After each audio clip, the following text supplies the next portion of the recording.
So to clarify, uh, what I asked the collections agency lawyer, Jacob Kahn, was it sounds like you're saying that it's not that the lawsuit is uncollectible, it's just that you no longer want to do any collection actions on this lawsuit. And that's when he said yes to my particular statement. Then afterwards, I compiled a list of documentation that I had found on the company doing research on the Kentucky Secretary of State website to find out about the company filings. And once I found some basic information that was available to the public about the company filings, I relayed this to Mr. Scott P. Batey and his paralegals. And the paralegal responded on behalf of Mr. Scott P. Batey that he is not a collections attorney.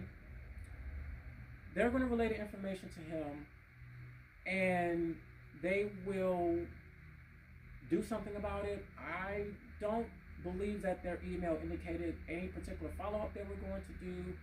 I don't believe their email indicated anything other than they were simply going to look at the information. So of course, I decide to, keep going on.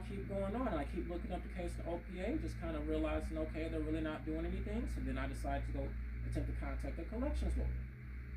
The collections lawyer decides to essentially treat me as if I'm a kid.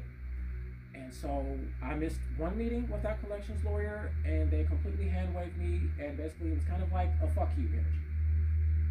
And after that, I decided to talk to my family about it, my mother, Levine Clemens, and my father, Chavez Clemens, about my particular lawsuit to see if they would help represent me as character witnesses, because they're the main people that can speak for my character at this point. And they agreed to have the meeting with my lawyer after I explained to them all the things that happened to me.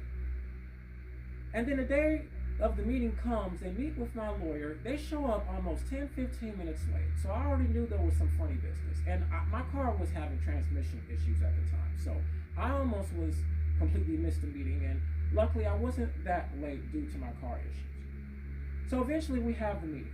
During this meeting, my dad is attempting to shout me down, and my mom is hitting me while I'm cross-examining my lawyer about what's going on with the collection actions. Because I remember the last time I followed up with you was in November 2022. And you're still on the case. So this man just hems and haws. He says things like he can't remember this, he can't remember that, which means, in my mind, this needs to really be taken care of. He gives me my full case history printed out. So already we know there's something fishy, because why are you printing out my case history?